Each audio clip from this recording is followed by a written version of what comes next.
Hey guys, welcome back to the channel. Today we're going to get into some of the must-need tools you'll need to start building some of these mini crawlers, the Axial SCX24, the Traxxas TRX4M, some of the Hobby Plus mini crawlers. When you start getting these stock, pretty soon you'll get very bored with your stock vehicles and you'll want to start adding wheels, parts, motors, all kind of different things to the vehicle. So I'll just kind of give you the rundown on some of the must-need tools that you'll need when you get into this hobby. Okay, we'll jump right into the video. Okay, let's go over some of the tools needed to build our mini crawlers. First off, one of the main tools we need is the Wheel Hex tools, which you can get on Amazon, and normally about $7 for a pack of 2 of these, and they have different hex sizes for different types of mini crawlers. So basically, if you have, let's say, a SCX24, it uses the smallest hex on this tool. And if you're using something like a 18th scale crawler, usually they have a little bit larger hex on the wheel nuts on these. So just keep in mind that if you're building 1/18th scale crawlers and 1/24th scale crawlers, some of the wheel nuts are a little bit different. One of the main tools I actually use the most is this Traxxas multi-tool. It has different size hexes, screwdrivers, Phillips, flatheads. You can switch off all these different sizes on these to accommodate what your build is at the moment.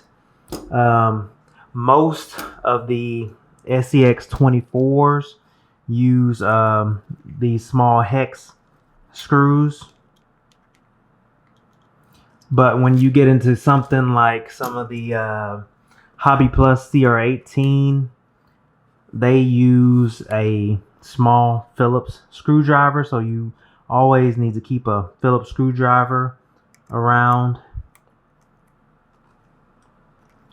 One thing you must have, because when you're building mini crawlers, you're messing with a lot of different screws, and you can get these mini crawler screw kits on Amazon.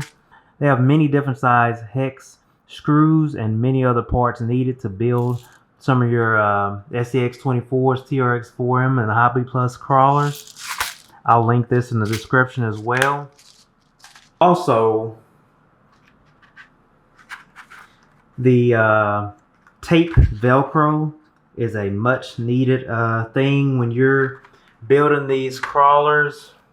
You move a lot of parts around. Say for instance, if you place your battery in a different location than stock, right here, like I did here under the hood of this Bronco, so it'll be closer to the front for more front weight, you can just use the Velcro to easily stick that on and remove it when necessary. Even my Lizard Pro ESC is installed with the Velcro right here, so that's a definite must. Removable blue screw thread Loctite, a definite must, especially when you're screwing metal to metal. For some reason, the metal screws come loose a lot more than metal screws to plastic. So I definitely use this, and it holds those screws in place, especially also on the wheels here. Those come out a lot, but ever since I've used the removable blue Loctite, they never come loose. I hadn't had one come loose, but always use the removable, because there is a permanent that you would not be able to unscrew once set in place. Zip ties, cable ties, definitely a must to have kind of different sizes of those. I use these for many different things.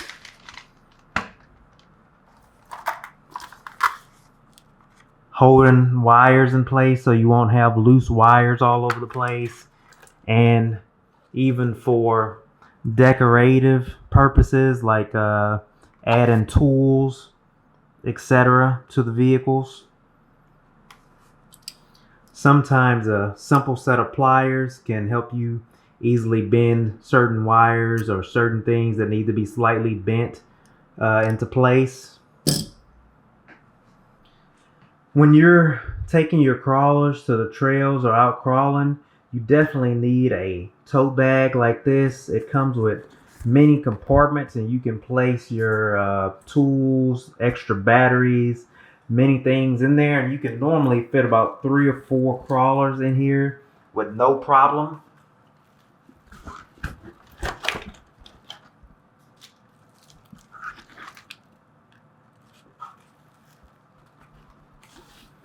Without even getting them scratched up. It's a lot of room in there, and you can even fit the controllers, one in each side basically here.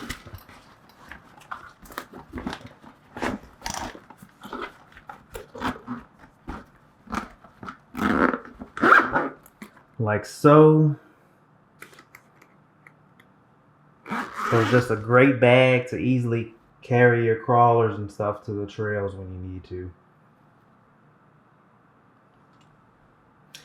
One of these digital angle tools that you can get off Amazon is a great way to test the angle of your vehicle and the tilt, the capability of the angle they can climb. It's definitely kind of, when you get hard into this hobby, something that you're gonna need so that you can constantly improve the capabilities of each crawler by testing their incline. Along with that incline tester, you'll need just a simple wooden board with some skateboard grip tape glued to the board, and basically just put a piece of that Velcro there. The angle tester will have the other Velcro on the side, so you'll just stick that on there. And basically, you can tell the angle and the tilt capability of each of your crawlers by using that. And this skateboard grip tape just gives kind of a rock, a realistic rocky surface for your vehicles to get some traction on. And lastly, one of these shop mats, kind of used for taking apart mini crawlers, basically has a lot of different sections to set small screws. So basically, if you're, let's say, pulling apart this in horror rock buggy, you have a different size screw here than the size screws here. You will basically place some of those screws in this section, some of the others here, and you won't get those mixed up. And it's kind of sticky, so the screws won't slide off the table. Believe me, when you're building these crawlers on a smooth table surface, the screws fall all over the place, and you become a very angry person trying to search for those screws later. So that's definitely worth grabbing one of these mats. Alright guys, I hope you enjoyed the quick rundown of some of these tools. I'll link some of those in the description below. Definitely, as always, like and subscribe to the channel and stay tuned for future updates.